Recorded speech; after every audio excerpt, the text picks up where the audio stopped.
ముందుగా hit TV ప్రేక్షకులకి గణతంత్ర దినోత్సవ శుభాకాంక్షలు. ప్రస్తుతం మనతో ఉన్నారు సీనియర్ పొలిటికల్ అనలిస్ట్ జగదేవ్ గారు.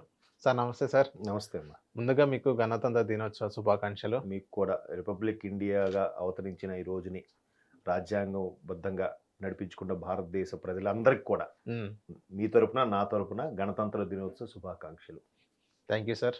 And next when coming to the topic, మన తెలుగు వాళ్ళకి పద్మ అవార్డ్స్ అనేది ఇవ్వడం జరిగింది. అవును అవును. సో దాన్ని బట్టి ఎవరికి ఇచ్చారో ఒకసారి మీకు మళ్ళీ నేను చెప్తాను. ఎవరంటే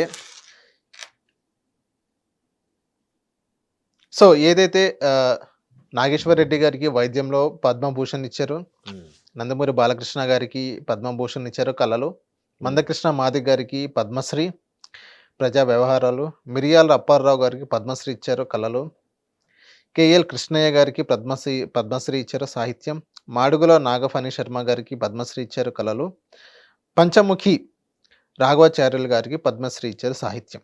సో ఇక్కడ మన తెలుగు వాళ్ళకి పద్మ అవార్డ్స్ అనేది ఇవ్వడం జరిగింది. దానికి మీరేమంటారు సార్? నిజంగా సంతోషించదగ్గ విషయమే. ఈ రిపబ్లిక్ డే సందర్భంగా ముందు రోజు రాష్ట్రపతి గారి ప్రసంగం అనంతరం ఈ పద్మ అవార్డ్స్ ప్రకటించడం జరిగింది.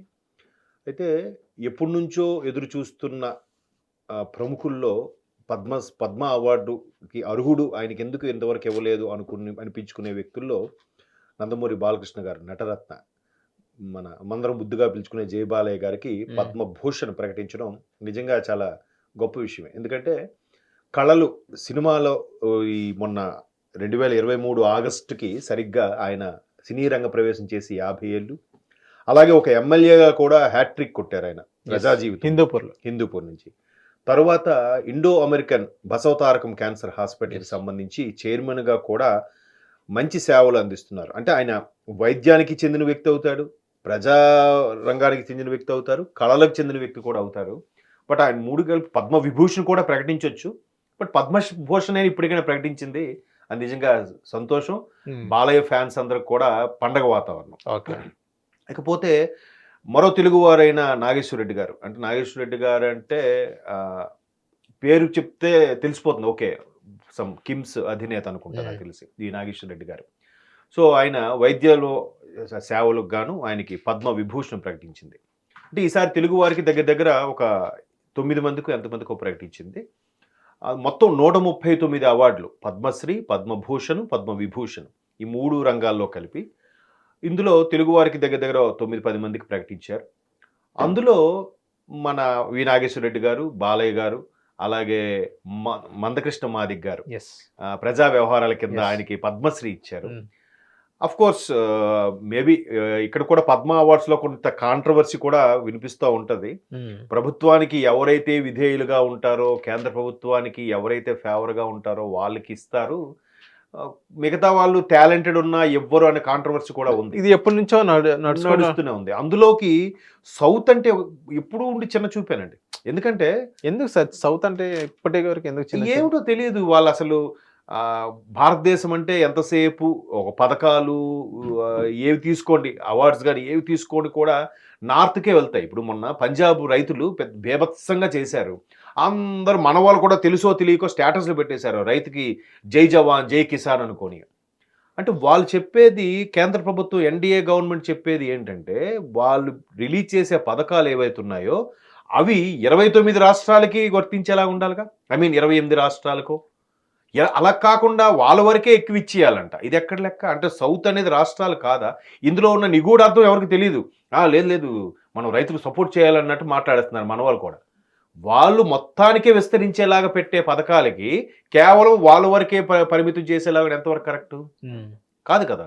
ఈవెన్ మిలిటరీలో కూడా మీరు అబ్జర్వ్ చేయండి, నార్త్ వాళ్ళు ఎక్కువ మిలిటరీ ఉంటారు, సౌత్ వాళ్ళు మిలిటరీ చాలా తక్కువ అంటారు. అవును, తక్కువ ఎక్కువ ఎందుకంటే మొదటి రీజను, ఢిల్లీ, కాశ్మీర్ ఇవన్నీ కూడా నార్త్లో ఉండే వాళ్ళకి మహా అయితే ఒక 8 hours to 12 hours జర్నీ కదా. సో ఎవరైనా ఈజీగా ట్రైన్లో వెళ్తే ఒక 2 days వీక్ ఆఫ్ తీసుకుంటే వెళ్తాడు, మళ్ళీ ఇంటికి వెళ్ళి వచ్చేస్తాడు. అదే మన వాళ్ళు వెళ్తే మళ్ళీ long leave 1 month or 3 months leave తీసుకుని రావాలి తప్ప మిగతా వెళ్ళలేని పరిస్థితి. 4 days జర్నీలో పోతుందని దానికి మనోళ్ళు సౌత్ వాళ్ళకి దేశభక్తి తక్కువ, నార్త్ వాళ్ళకి ఎక్కువ అన్నట్టు కూడా పోర్ట్రే చేస్తుంటారు. అంటే ఎన్ని విభేదాలు ఉన్నాయి చూడండి. నెక్స్ట్ ప్రియాంక చోప్రా, సైఫ్ అలీ ఖాన్ లాంటి వాళ్ళు కూడా, అంటే వాళ్ళు నటులు కాదని కాదు నా ఉద్దేశం, వాళ్ళకు కూడా పద్మశ్రీలు ఇచ్చేసి ఉన్న సందర్భాలు ఉన్నాయి. మన తెలుగులో ఒక గుమ్మడి వెంకటేశ్వరరావు గారు కానీ, లేదంటే మన ఎవరు ఆవిడ పేరు జయసుధ గారు కానీ, ఎలాంటి యాక్టర్స్, ఎలాంటి యాక్ట్రెస్లు వీళ్ళందరూ, వీళ్ళకి ఏమి లేదే. బాలయ్య గారికి కూడా ఇప్పుడు ప్రకటించడం ఏంటండి? అవును, బాలయ్య గారు 50 ఏళ్ళు అయిపోయింది ఇండస్ట్రీకి వచ్చి, ఇప్పుడు పద్మభూషణం ప్రకటించడం ఏంటి? అంటే ప్రభుత్వంతో విధేయుడుగా, ప్రభుత్వంకి ఫేవర్గా ఉంటేనే చూస్తారా, చేస్తారా? ఇంకా ఈ ఎన్డీఏ కూటమి వచ్చింది కాబట్టి ఓకే, సౌత్లో కూడా మన వాళ్ళు భాగస్వామి అందులో ఉన్నారు కాబట్టి ఇవేనా వస్తున్నాయి, లేకపోతే అది కూడా వచ్చేది కాదు, వచ్చేది కాకపోవచ్చు. ఇప్పుడు లతా మంగేష్కర్ గారు గ్రేటెస్ట్ సింగర్ అండి, ఒప్పుకుంటాను నేను, లెజెండరీ సింగర్. మరి జానకమ్మ కాదా?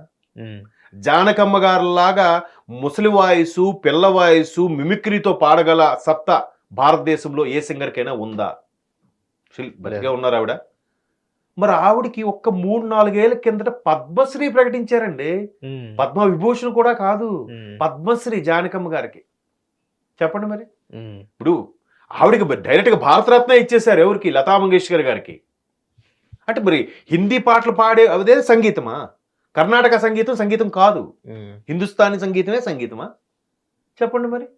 అంటే నేను ఆవిడకి ఇచ్చారు తప్పని అనట్లే, ఆవిడ గ్రేట్ సింగర్. మరి బాలసుబ్రహ్మణ్యం గారు, ఆయనకి పద్మ విభూషణ్ వరకే ఇచ్చారుగా. బాలసుబ్రహ్మణ్యం లాంటి వేల పాటలు, 37,000 పైచులకు పాటలు, ఇంకా భవిష్యత్తులో కూడా ఆవిడ పాడలేడేమో, ఛాలెంజ్ అది. అవును. మరి అటువంటి వ్యక్తికి ఎక్కడ మరి ఇచ్చారండి? ఎన్టీఆర్ గారు ఎప్పటి నుంచి ట్రై చేస్తున్నారంటే భారతరత్న ఇవ్వాలని. ఎన్టీఆర్ గారు యాక్ట్ చేసినన్ని షేడ్స్, ఎన్టీఆర్ గారు యాక్ట్ చేసినన్ని ఏంటంటే డిఫరెంట్ జానర్స్ భారతదేశ చరిత్రలో ఎవడూ చేయలేదు, ఇంకా చేయలేడు కూడా. ఎందుకంటే 2011లోనో 12లో, నాకు 11లో అనుకుంటా, 100 ఏళ్ల భారతదేశ చరిత్ర, 100 ఏళ్ల సినీ చరిత్ర అంటే 2019లో 11లో రాజా హరిశ్చంద్ర సినిమా రిలీజ్ అయిందంట, మూకీ సినిమా. సో మరలా 2011కి 100 ఏళ్ళు పూర్తయింది కదా భారతీయ సినిమా. ఈ సందర్భంగా కొంతమంది ప్రముఖులు కలిపి ఒక సర్వే పెట్టి సర్వే నిర్వహించారు. ఎప్పటికీ ప్రజాదరణలో ఎక్కువగా ఉన్న నటీనటుల్ని, సినిమాల్ని అన్నీ లిస్ట్ అవుట్ చేస్తే నెంబర్ 1 పొజిషన్లో ఎవరు వచ్చారు తెలుసా అండి? మహానుభావుడు నందమూరి తారక రామారావు. మీరు బాలీవుడ్లో ఖాన్లు, తోపులు, సూపర్ స్టార్లు ఉన్నారుగా, మరి వాళ్ళు ఎవరు ఎందుకు ఫస్ట్ ప్లేస్లో రాలేదంటారు? ఓకే, నెంబర్ 1 పొజిషన్లో ఎన్టీఆర్ గారు ఉన్నారు. ఏది ఎప్పటికీ ప్రజాదరణ తగ్గని, వన్య తగ్గని నటుడు ఎవరంటే ఎన్టీఆర్ ఫస్ట్ ప్లేస్ అంట. ఇకపోతే మ్యూజిక్ కూడా తీసుకుంటే బాలీవుడ్ సూపర్ సాంగ్స్, అబ్బా ఏముంటారు అంటారు కదా. మరి ఫస్ట్ ప్లేస్లో ఇళయరాజా గారు ఎందుకు వచ్చారండి తెలుసా మీకు? First place Ilaiyaraaja, second AR Rahman music కాన్సెప్ట్లో, థర్డ్ బాలసుబ్రహ్మణ్యం గారు. మరి ఇక్కడ ఎవరైనా లతా మంగేష్కర్ గారో, లేదా గుల్షన్ కుమార్ గారో, కిషోర్ కుమార్ గారు బాలీవుడ్లో, తర్వాత ఆయన ముస్లిం అతని పేరు ఉంటుంది సార్, మహమ్మద్ ఏదో సూపర్ సింగర్ ఆయన. ఈవెన్ బాలసుబ్రహ్మణ్యం గారు కూడా ఆయన ఫ్యాన్.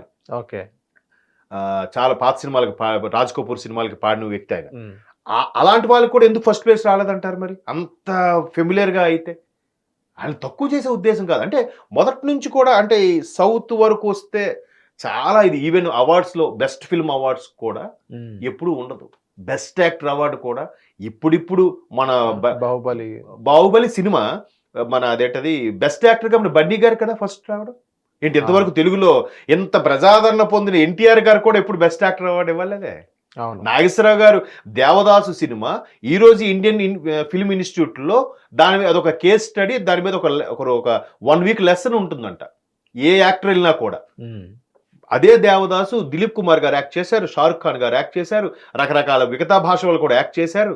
బట్ ఈ రోజుకి అక్కినేని నాగేశ్వరరావు గారు నటించిన దేవదాసే ప్రామాణికంగా ఎందుకు పెట్టారండి యాక్టింగ్కి?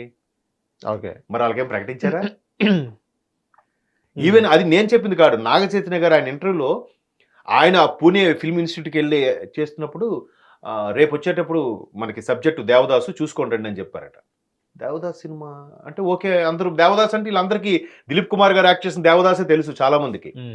వెంటనే ఆయన ప్రొఫెసర్ మెన్షన్ చేశాడట, ది గ్రేట్ ఏఎన్ఆర్ నటించిన తెలుగు దేవదాస్ మూవీ చూసుకున్నాడు అని చెప్పాడు. భాషాణాలు సబ్ టైటిల్స్తో చూసి నేర్చుకున్నాండి. అప్పుడు నాగ చైతన్య మైండ్, ఓహో తాతగారి సినిమా ఒక లెసన్, ఒక డిక్షనరీయా అని చెప్పి ఆ రోజు నైట్ చూశాడంట తెలుగు దేవదాస్. ఓకే. తెలుగు దేవదాస్ నటించేసరికి అక్కినేని నాగేశ్వరరావు గారి వయసు కేవలం 20 ఏళ్ళు.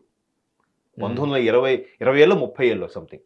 23లో పుట్టిన వ్యక్తి 1953లో వచ్చింది దేవదాస్ సినిమా. అప్పటికి ఇప్పుడంటే పాత సినిమాలు, వెబ్ సిరీస్ అన్ని చూసి యాక్టింగ్ నేర్చుకుంటారు. అప్పుడు వాళ్ళు అప్పటికి ఇంకా నాటకాలు కూడా అంత విస్తృతం కాదు. ఎట్లా నటించాడంటే అండి, అవును. మరి వాళ్ళకి ఎక్కడైనా గుర్తింపు దక్కిందా? లేదు. అది సరే, కదా. ఇప్పుడు మనం చూసినట్లయితే ఏదైతే ఇప్పుడు మీరు సౌత్ ఇండియా అంటే ఎందుకు అంత చిన్న చూపు అని మీరు మాట్లాడుతున్నారు కదా సార్. ఇప్పుడున్న భాగస్వామి ఇప్పుడు కూటమి ఉన్నారు. మన తెలుగు ఫిల్మ్ ఇండస్ట్రీకి సంబంధించిన వ్యక్తులు ఉన్నారు. తెలుగు ఫిల్మ్ ఇండస్ట్రీకి సంబంధించిన చాలా దగ్గర బంధువులు కూడా ఉన్నారు చంద్రబాబు నాయుడు గారికి. చంద్రబాబు నాయుడు గారు ఇండస్ట్రీ ఎప్పటి నుంచో ఫర్రే. Next deputy CM Pawan Kalyan గారు. వీళ్ళిద్దరు ఉన్నప్పటికీ కూడా ఇప్పుడు కూడా ఎన్టీఆర్ గారికి, సీనియర్ ఎన్టీఆర్ గారికి భారత రత్న ఇవ్వలేదంటే ఇప్పుడు దాన్ని ఏమని చూసుకోవాలి సార్? మొన్న కూడా మళ్ళీ అదే ప్రస్తావనకు వచ్చింది కదా, ఎన్టీఆర్ గారికి భారతరత్న ప్రకటించాలి అది ఆయన వర్ధంతి అప్పుడు అని కూడా వచ్చింది. ఈవెన్ ఎన్టీఆర్ గారు 100 ఇయర్స్ ఏది మొన్న లాస్ట్ ఇయర్ చేశారు కదా, 100వ జయంతికి సంబంధించి. అప్పుడు కూడా ఇదే తీర్మానం చేశారు, మనం ఎలాగైనా నెక్స్ట్ గవర్నమెంట్ ఫామ్ చేసుకున్నాక ఖచ్చితంగా ఎన్టీఆర్ గారికి భారతరత్న ప్రకటించే వరకు నిద్రపోవద్దు అనే ఒక తీర్మానం అయితే చేసుకున్నారు. ఈవెన్ మహానాడులో కూడా అది ప్రస్తావనకు వచ్చిందంట. ఎందుకంటే ఇవ్వాలండి. ఇప్పుడు చాలా మంది ఏం చెప్తారంటే వాళ్ళ వ్యక్తిగత కూడా జీవితం కూడా చూస్తారు, వ్యక్తిగత జీవితాన్ని కూడా బేరీజ్ వేసుకొని చూస్తారు, అందువల్ల ఇవ్వలేదంటే వ్యక్తిగతంకి కళలకి సంబంధం ఏంటి? ఎవరిష్టం వాళ్ళది, ఎవరు లైఫ్ వాళ్ళది. కళల వరకు మనం ఆయనకి వేవేల నోళ్లతో కొనియాడుతున్నాం. అది కదా ఎన్టీఆర్ గారి ఒక రావణాసుడు ఆయనే, రాముడు ఆయనే, కృష్ణుడు ఆయనే, దుర్యోధనుడు ఆయనే, పెద్ద పెద్ద ఋషులు, బ్రహ్మనాయుడు లాంటి క్యారెక్టర్ ఎట్లా చేసేవాడు ఆయన. పైగా దానవీర సూరకర్ణ సినిమా అయితే చాలా మందికి ఒక డిక్షనరీ అది. కర్ణుడు, కృష్ణుడు, దుర్యోధనుడు ఆయనే, కథ, స్క్రీన్ ప్లే, మాటలు, దర్శకత్వం కూడా నందమూరి తారక రామారావే, ఆయన సొంత బ్యానర్లో. ఎవడే ఇప్పుడంటే గ్రాఫిక్స్ వచ్చేసాయి, అప్పుడేం లేని టైంలో అటువైపు కర్ణుడు మాట్లాడుతుంటే ఇటువైపు దుర్యోధనుడుగా నిలబడాలి. కర్ణుడు ఏ మాటలు మాట్లాడుతున్నాడు దానికి తగ్గ ఎక్స్ప్రెషన్ దుర్యోధనుడు ఇవ్వాలి. ఇవ్వాలంటే అది వేరే షూట్ చేస్తారు, ఇది వేరే షూట్ చేస్తారు. ఆ మాటల నుంచి ఆడు మాటలు ఎలా మాట్లాడుతున్నాడో ఒకసారి ఆ ఎక్స్ప్రెషన్ ఇక్కడ ఇవ్వాలి, ఇది వేరే షూట్ చేస్తారు. ఓకే, మళ్ళీ అక్కడ కర్ణుడు డైలాగ్ చెప్పినప్పుడు అక్కడ వేరే ఎక్స్ప్రెషన్ పెట్టాలి, అక్కడ వేరే చూస్తారు. మొత్తం ఎన్టీఆరే, కానీ జనాలు అది మర్చిపోయి దుర్యోధనుడు రాదు, మంచి పని అయింది దుర్యోధనుడికి, ఇక్కడ కృష్ణుడు బాగా అయిందిరా, ఇద్దరు ఒకటే కదా. అవును, అక్కడ ఎన్టీఆర్ అని మర్చిపోతున్నామంటే ఏమి పెర్ఫార్మెన్స్ చూసుకోండి కదా. ఎన్టీఆర్కి ఒక రకమైన, దుర్యోధనుడికి ఒక రకమైన గెటప్, కృష్ణుడికి ఒక రకమైన రంగు, కర్ణుడికి ఒక రకమైన రంగు. అది ఎలాంటి టాలెంట్ అండి అది. మళ్ళీ ఇంత చేస్తే 60 రోజులు 70 రోజుల్లో తీసేశారంట. మరి అంటే ఎన్ని అవార్డ్స్ ప్రకటించవచ్చు వాళ్ళకి? అవును, ఏమైనా ప్రకటించారా? మరి ఇవన్నీ అనేది ఈవెన్ బ్యూరో ఉంటుంది ఆ ఫిల్మ్ సెలక్షన్ సంబంధించి. అందులో సౌత్ వాళ్ళకి ఎంతమందికి ఉంది మెంబర్షిప్లు, ఎంతమంది ఉన్నారు? ఎవరో మన చూసారా నిరీక్షణ సినిమాలో హీరోయిన్, ఆవిడ పేరు మర్చిపోయాను, ఆవిడ ఒక మెంబరు, తెలుగులో కూడా ఎవరో ఒక మెంబరు. ఒకరి సౌత్ నుంచి ఒక మహా అయితే 4-5 ఉంటారండి, మిగతా 10 మంది నార్త్ వాళ్ళే. వాడికి ఇక్కడ భాష ఏం అర్థమవుతుంది, వీడి ఫీలింగ్ ఏమవుతుంది అర్థమవుతుంది, ఈ భావజాల ప్రకటన ఎలా అర్థమవుతుంది అర్థమవుతుంది. కాబట్టి ఇది పెద్ద యాక్టింగ్ కాదు, వాళ్ళకి బాలీవుడ్ వాళ్ళదే యాక్టింగ్. 4 డ్యూయెట్లు, 4 పాటలు పెట్టేస్తే సూపర్ రా. అంటే ఇవన్నీ ఎప్పటి నుంచో నడుస్తున్నవే సార్. ఇప్పుడు చిన్న చూపు అనేది ఇప్పుడన్నంత కొంచెం తగ్గిందా సార్ ఆ ప్రభావం అనేది? కొంచెం తగ్గింది. ఓకే, ఎందుకు తగ్గిందంటే ఇప్పుడు మన సినిమాలు అక్కడ జెండా ఎగరేస్తున్నాయి. ఎప్పుడైతే కార్తికేయ లాంటి ఒక చిన్న సినిమా ఇండియన్ సినిమాగా అవతరించి బ్లాక్ బాస్టర్ అయిపోయిందో బాలీవుడ్లో సహా, బాలీవుడ్ మీడియా అంతా కోడే కూసింది.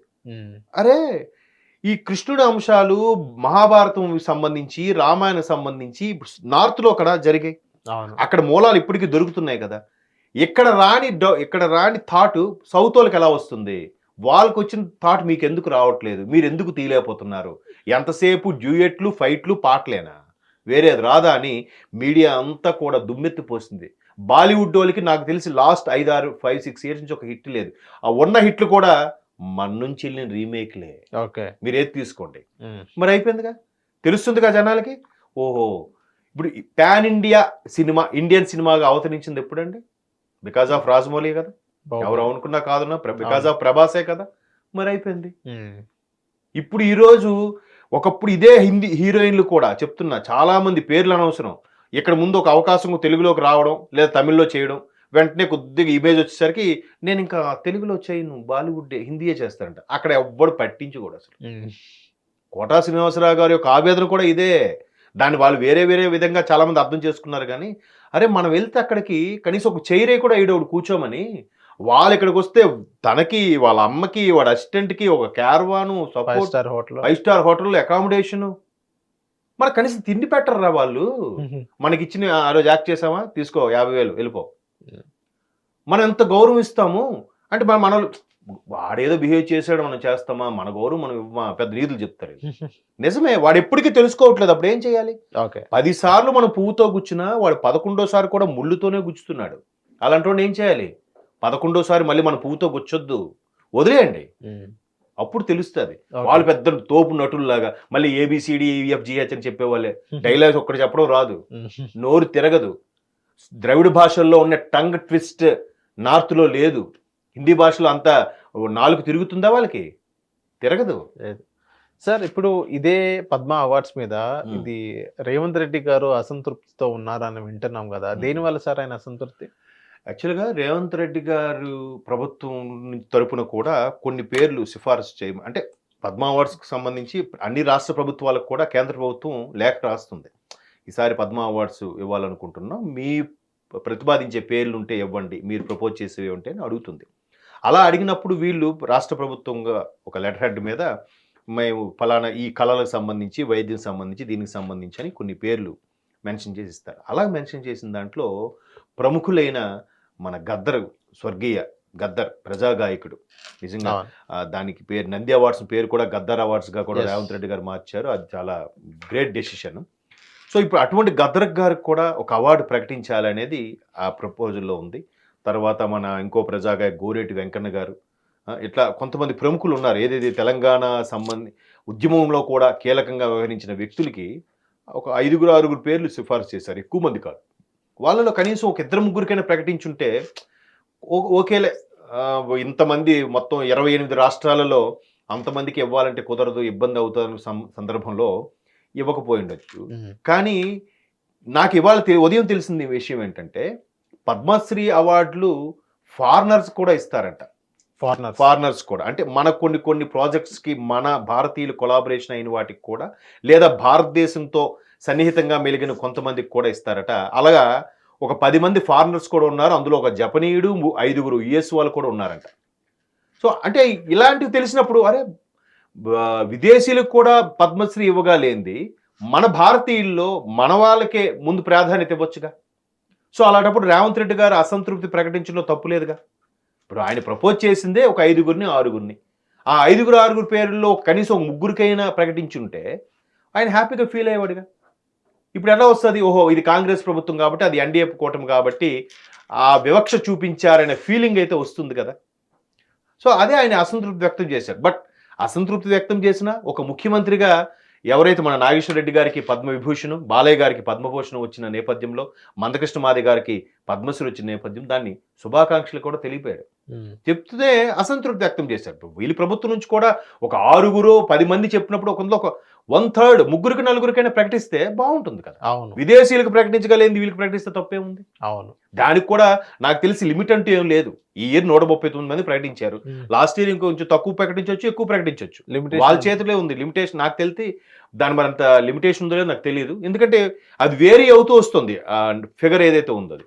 మరి అలాంటప్పుడు ఇంకొక 2 ఎక్స్ట్రా ప్రకటించడం నష్టమే ఉంది. అదొక వాళ్ళు చేసే సేవలకి గుర్తింపే తప్ప వాళ్ళకి మించి వాళ్ళు చేసిన సేవలకన్నా అవార్డు పెద్ద గొప్పదేం కాదు. ప్రజల గుర్తింపే పెద్ద అవార్డు. సో ఇది కూడా వస్తే ఓకే, పద్మశ్రీ వచ్చిందిరా అని వాళ్ళకి ఒక అరే మనం చేసే సేవలకి కేంద్ర ప్రభుత్వమే గుర్తించిందబ్బా అనే ఫీల్లో వాడు ఇంకాస్త చక్కగా పనిచేస్తాడు కదా అనేది ఈ పురస్కారాల యొక్క ప్రధాన ఉద్దేశం. దాన్ని కూడా పెడచెవును పెట్టారు కాబట్టి రేవంత్ రెడ్డి గారు దాన్ని అసంతృప్తి వ్యక్తం చేయడంలో తప్పు లేదు. ఈ విషయంలో నేను రేవంత్ రెడ్డి గారికే సపోర్ట్ చేస్తాను. ఓకే. హిట్ టీవీ యాప్, ఇందులో short news, live news, entertainment shows, movies, digital magazines తో పాటు మీ జిల్లా వార్తలను కూడా ఫ్రీగా చూడొచ్చు. అంతేకాదు కేజీ నుంచి పీజీ వరకు విద్యార్థులకు స్కాలర్షిప్ కూడా అందిస్తున్నాం. ప్రతి వారం 10 మందికి లక్కీ డ్రా ద్వారా ఒక్కొక్కరికి 10,000 రూపాయలు అందిస్తున్నాం. ఇంకెందుకు ఆలస్యం, వెంటనే హిట్ టీవీ యాప్ ని డౌన్లోడ్ చేసుకుని ఫ్రీగా ఎంటర్టైన్మెంట్ పొందండి. Hit TV app. Hit TV app. Please download Hit TV app. Hit TV యాప్ని ఫ్రీగా డౌన్లోడ్ చేసుకొని ఎంజాయ్ చేయండి. మీకు నచ్చిన ఎంటర్టైన్మెంట్ కోసం హిట్ టీవీ యాప్ ని ఫ్రీగా డౌన్లోడ్ చేసుకుని ఎంజాయ్ చేయండి. హిట్ టీవీ యాప్ని డౌన్లోడ్ చేసుకుని ఆస్వాదించండి, ఆశీర్వదించండి. ఇంతమంది సెలబ్రిటీలు హిట్ టీవీ యాప్ ని డౌన్లోడ్ చేసుకోండి అని చెప్తున్నారంటే ఎంత మంచి యాప్ ఆలోచించండి. అమెరికా అమెరికా అమెరికా అమెరికాలో చదవాలనుకునే వాళ్ళకి విశ్వసనీయమైన పేరు మన శౌర్య consultancy. UK Law 1 Year Masters. UK Law 1 Year Masters. 2 years work permit up to 5 years visa. Contact Saurya Consultancy. Contact 89851 89851.